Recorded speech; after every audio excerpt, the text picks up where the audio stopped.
they start with a back problem and the area down the chain becomes really weak. So even if they're not having pain from the scar, it's weakening that entire system. My specialty deals with post-surgical recovery and particularly addressing chronic pain and preventing that. However, with doing that research in my doctorate, I've translated that into recovery and pain in general. So not just post-surgical patients, but patients who've had injuries, for patients who have pain that they can't explain, that they don't know where it's coming from. They can't pinpoint, oh, I was in a car accident, or oh, I fell off a bike. They just know that the pain's there and it's been there for a period of time. Because I really do consider myself a specialist when it comes to the nervous system. And with any type of pain, your entire nervous system gets affected. I like to think of the nervous system as a gland. So rather than just a network of nerves, which is how we think of the nervous system, like an electrical wiring system. And there is an electrical component, but it's not as simple as a map.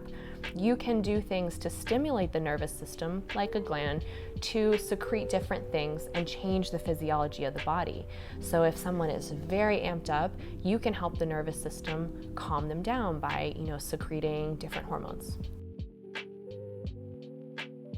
Post-surgical pain is actually, again, if we're talking about pain signaling, it makes sense, right? Even if you have to have a surgery and it's very necessary and very beneficial for you, it's still a trauma.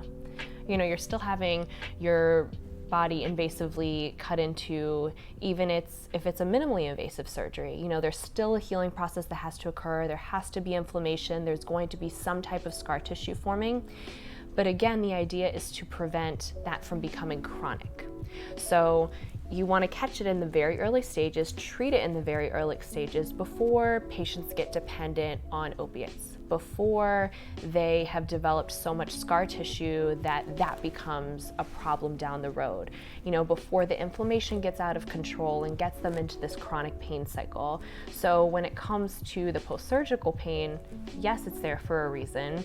We absolutely need to address it, but we want to, stop it right there and not let it continue. Scars are often what people think of with surgery. That's the first thought. It's honestly what a lot of acupuncturists treat. There's many more components to post-surgical recovery than that, but scar tissue is absolutely an important one because it is something that can become pathological and get out of control. So again, you need to heal. You need some type of scar tissue because that's part of the healing process. But if you let a scar grow too much or become chronic, it's not just at the surface, it grows deeper as well. And that affects underlying structures, underlying tissues. And what gets very concerning about scars is, let's say, years down the road. For example, I had a patient who has suffered chronic low back pain. He had an injury way back in high school where he fell on his low back. And then 5 or 6 years ago, he ruptured his Achilles tendon, which is on the back of the heel. So some people might think that's completely unrelated. Maybe it is. However, where that scar from the surgery is and where the Achilles tendon is located exactly matches up to where his area of low back pain is. So those nerves travel right from the low back all the way down. And you see this a lot of time with scar patients, that it's a reciprocal relationship. So they could have, a scar down their leg and they get back problems in that area where those nerves originate.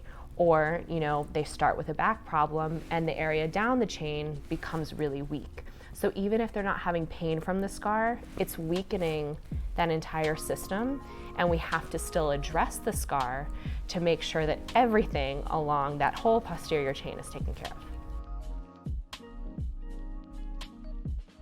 Delayed onset muscle syndrome is something that all athletes know about. It's that typical soreness that you get for 1 or 2 days after a tough workout. And a lot of athletes, particularly the guys in the gym, they really love that. They brag about that. They feel like they got a great workout in. And it's something that's really easy to treat.